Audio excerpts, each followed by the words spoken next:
So we're going to go back to the Bible and read Daniel 3 and 24. Daniel 3 and 24. Then Nebuchadnezzar the king was astonished, and rose up in haste, and spake, and said unto his counselors, Did not we cast 3 men bound into the midst of the fire? They answered and said unto the king, True, O king. He answered and said, Lo, I see 4 men loose, walking in the midst of the fire, and they have no hurt. And the form of the 4th is like the Son of God. Right. So not only are the 3 men that we originally threw into the furnace are not harmed, are not hurt, are not scathed, there seems to be a 4th person or a 4th man within the same furnace, and his likeness is as the Son of God, which shows us what? That the Most High protected them.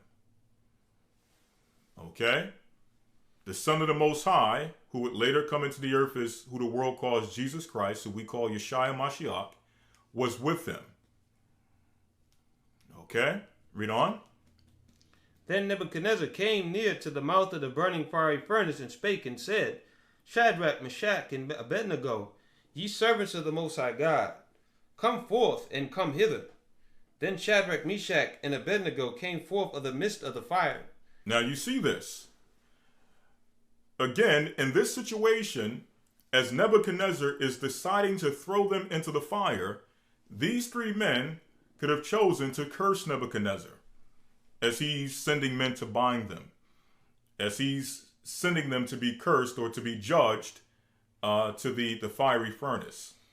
They could have rebuked Nebuchadnezzar harshly, okay, with foul words and foul speech and all of the things that we would say is justifiable. Okay? But in this case, they didn't do that. They accepted the judgment, and they let him know that, listen, we understand the way of this land. We understood that when we decided not to worship your God, what may befall us, what the punishment may be. And we accepted that. And in the face of this, we're still going to stand with God, and he will deliver us. Okay? So at the end of this, when they're delivered, Nebuchadnezzar looks and says that surely these men are servants of God. So they served, this story served, or their testimony, or this act served as a testimony for Nebuchadnezzar. So that now on the day of judgment, Nebuchadnezzar cannot say that the Most High did not show himself unto him. Nebuchadnezzar cannot say that the Most High was not present in his kingdom. Because there were plenty of servants who Nebuchadnezzar came across, such as Daniel and these 3 holy children, who manifested the work of God before his eyes and served as a testimony that the God of Israel is the true God. Okay? But yet, he decided to serve whatever he decided to serve. Okay? So Nebuchadnezzar has no excuse on the day of judgment.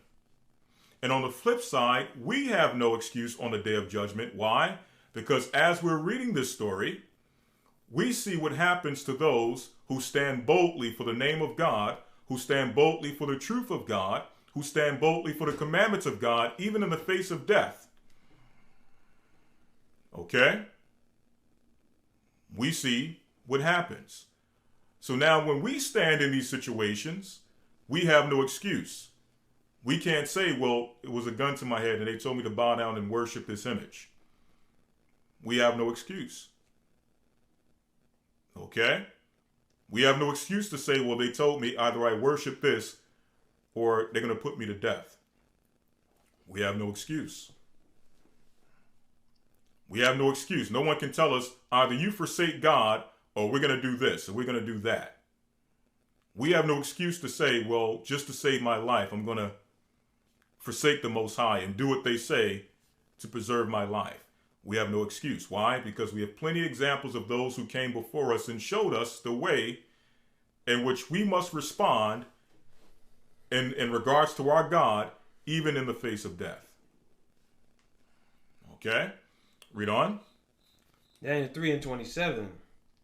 And the princes, governors, and captains, and the king's counselors, being gathered together, saw these men, upon whose body the fire had no power, nor was an hair of their head singed, neither were their coats changed, nor the smell of fire had passed on them. Then Nebuchadnezzar spake and said, Blessed be the God of Shadrach, Meshach, and Abednego, who hath sent his angel, and delivered his servants, and trusted in him, and have changed the king's words, and yielded their bodies, that they might not serve nor worship any god except their own God. So their boldness forced Nebuchadnezzar to change the law of his kingdom. Okay? Because everyone went and everyone went with the way of the Babylonians and worshipped the image at the sound of music. That's what kept the farce going. That's what kept the vain custom going. But these men standing boldly against this commandment, okay, in love for their God, eventually forced him to change that commandment to where they were now free to worship their God freely and openly in Babylon. Okay, read on. Daniel 3:29. Therefore I make a decree that every people, nation, and language which speak anything amiss against the God of Shadrach, Meshach, and Abednego shall be cut in pieces, and their houses shall be made a dunghill, because there is no other God that can deliver after this sort. And it got so, Nebuchadnezzar went as far as to say that if you so much as curse the God of Shadrach, Meshach, and Abednego, if you curse the God of Israel, then you will be cut to pieces. And your body parts will be spread across a dunghill, because there is no God that can deliver in such a way as the God of Shadrach, Meshach, and Abednego. Okay? That came from them standing boldly for their God. Okay?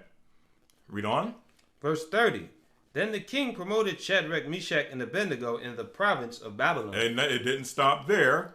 Eventually they were promoted in his kingdom, in Nebuchadnezzar's kingdom, given high positions in Nebuchadnezzar's kingdom.